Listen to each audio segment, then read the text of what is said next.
حضور علیہ السلام سے جب پوچھا گیا کہ حضور سب سے بڑا گناہ کون سا ہے، تو آقا کریم علیہ السلام نے فرمایا کہ سب سے بڑا گناہ یہ ہے کہ ان تجعل للہ ندًا، کہ تو اللہ کے ساتھ کسی کو شریک ٹھہرائے، وہو خالقک، حالانکہ اس نے تجھے پیدا کیا، تجھے تخلیق کیا، اور تو اس کا شریک بنا کے بیٹھ جائے، کہ یہ سب سے بڑا گناہ ہے۔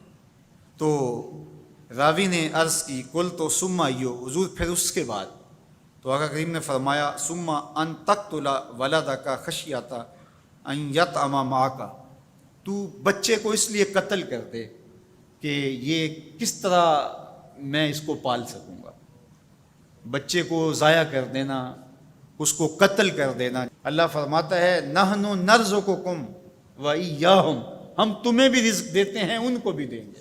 تیسری بات حضور نے فرمایا ان تزانی بحلیلۃ جارک، آپ ہمسائے کی بیوی کے ساتھ بدکاری کریں، تو یہ بڑے گناہوں میں سے۔ ہمسایہ ماں جائے کی طرح ہوتا ہے، اس کی دیوار سانجھی ہوتی ہے، اس کی عزت سانجھی ہوتی ہے، اور اگر کوئی شخص طاق میں رہے اور ہمسایوں کے گھر گھس کے ان کی آبرو ریزی کر دے، تو یہ تین بڑے گناہ جو ہیں ان میں سے ایک بڑا گناہ اللہ کے محبوب علیہ السلام نے ارشاد فرمایا۔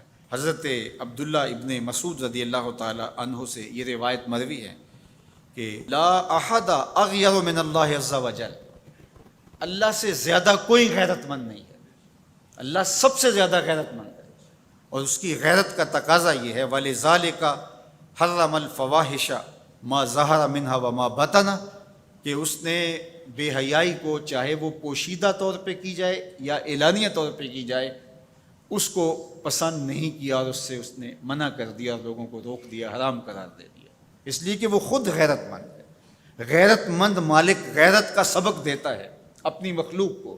اللہ تعالیٰ قرآن مجید میں ارشاد فرمایا وَلَا تَقْرَبُوا الْفَوَاحِشَ مَا ظَهَرَ مِنْهَا وَمَا بَطَنَ، فحش کام کے قریب نہ جانا، وہ اعلانیہ طور پہ کرو یا وہ مخفی طور پہ کرو۔ تو مفسرین نے لکھا کہ جو بدکاری ہے وہ مخفی فحش ہے، اور شراب نوشی یہ اعلانیہ فحش ہے۔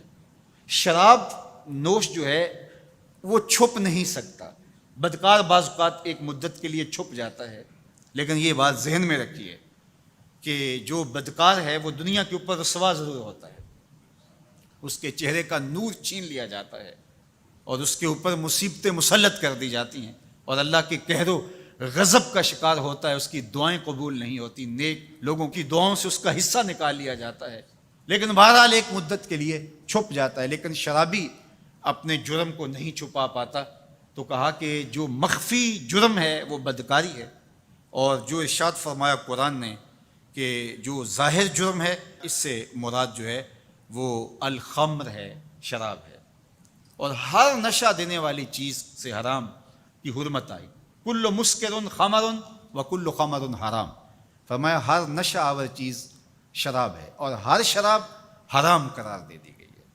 اب یہاں بھی لوگ دلیلیں لے کے بیٹھ جاتے ہیں، میاں وہ بھی ایک مشروب ہے، اس سے کیا فرق پڑتا ہے؟ میاں جب رب نے کہہ دیا تو بات ختم ہو گئی۔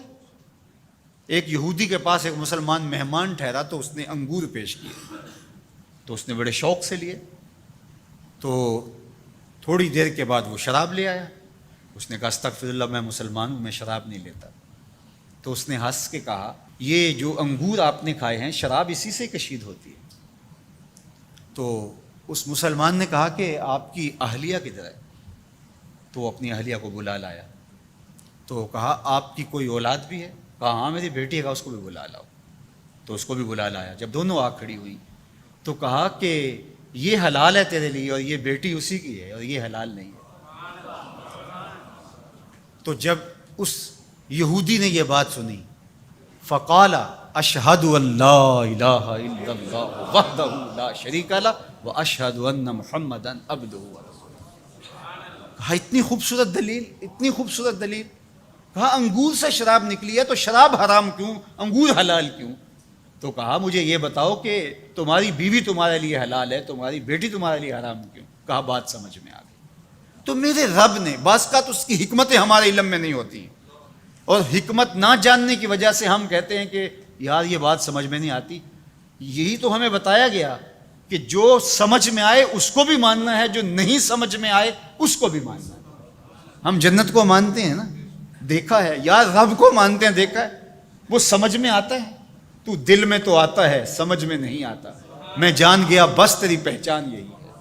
ہم تو سب سے بڑی حقیقت کو بغیر دیکھے مانتے ہیں، بغیر سمجھے مانتے ہیں۔ ادراک فہم کی حدود سے ورا ہے، عقل و خرد کے دائروں سے ورا ہے، لیکن اس حقیقت کو ہم مانتے ہیں تو اس کے کہے ہوئے کو کیوں نہیں مانیں گے؟